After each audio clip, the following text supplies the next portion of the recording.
যার বদলা আল্লাহ দুনিয়াতেই দেখিয়ে দিবে, যার বদলা আল্লাহ দুনিয়াতেই দিবে, তার মধ্যে একটি হলো মা বাপকে কষ্ট দেওয়া। মা বাপকে কষ্ট দিলে দুনিয়াতেই তার সাজা পাবেই পাবে, পাপের সাজা। আখিরাতে তো জাহান্নাম আছেই, কিন্তু দুনিয়াতে আল্লাহ দেখাইবে।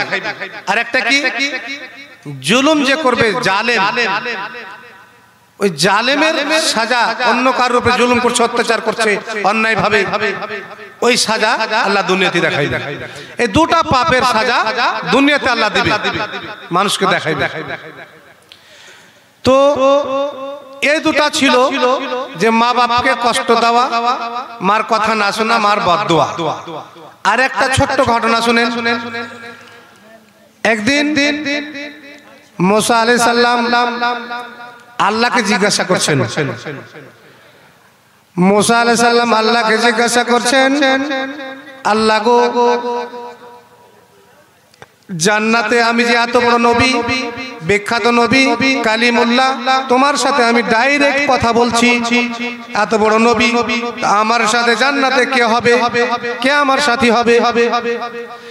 আল্লাহ তাবারক ওয়া তাআলা বললেন, মুসা রে, তোমার সাথী, তোমার সঙ্গী হবে একজন কাসাই, যারা বকরি জবাই করে বিক্রি করে গোশত, যারা গরু জবাই করে গোশত বিক্রি করে, ওই কাসাই হবে তোমার সাথী সঙ্গী।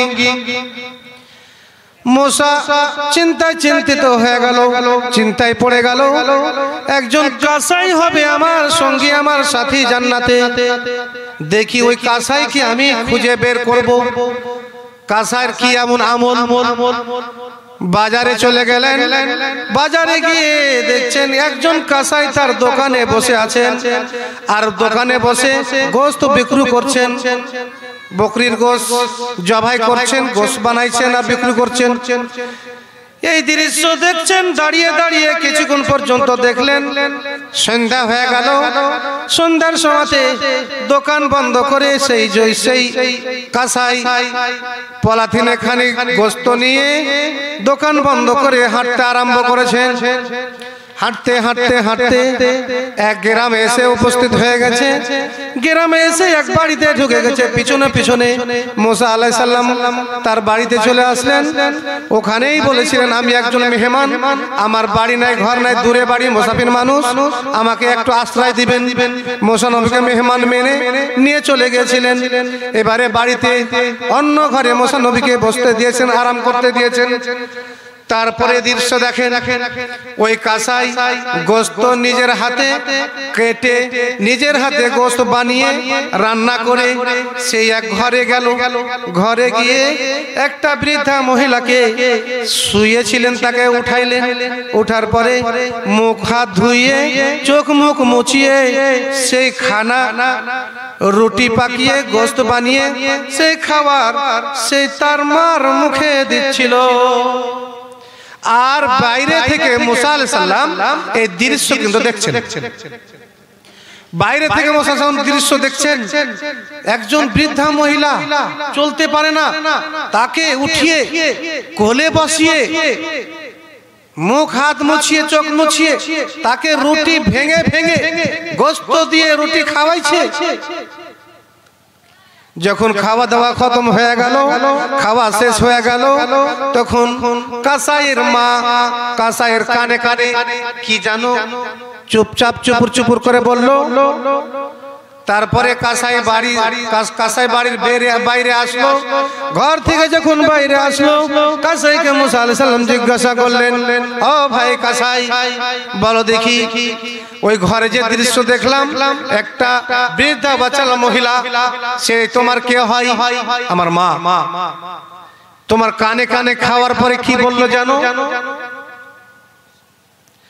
ওই কাসাই বলছেন, ভাই আমার, বন্ধু আমার, মেহমান আমার মা যতদিন আমি ওই দোকান থেকে সন্ধ্যার বেলায় আসি, আসার পরে নিজ হাতে গোশত রান্না করে রুটি বানিয়ে আমি আমার মাকে খাওয়াই। খাবার পরে প্রত্যেক দিন খাবার শেষে আমার কানে কানে বলে, বেটারে,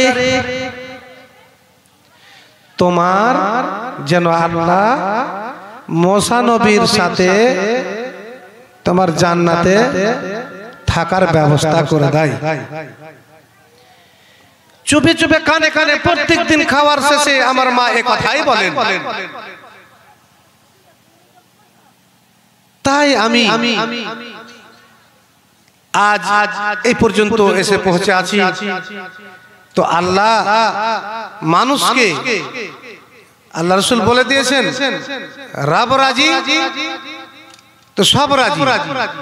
মা বাবাকে রাজি করেন, খোদা রাজি হয়ে যাবে।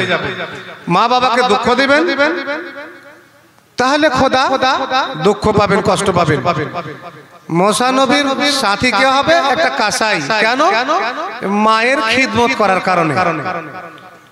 মা বৃদ্ধা অচাল, মাকে উঠিয়া নিজে হাতে খানা খাওয়াই গোশত দিয়া। মা দোয়া দেয় যেন তোকে মুসা নবীর সাথে করে জান্নাতে। তখন বুঝতে পারলেন মুসা নবী যে এই ঘটনা, এই কারণে আল্লাহ বললেন যে তোমার জান্নাতে সাথী হবে একজন কাসাই। মায়ের দোয়া আমি দেখাইতে চাইছি আপনাকে।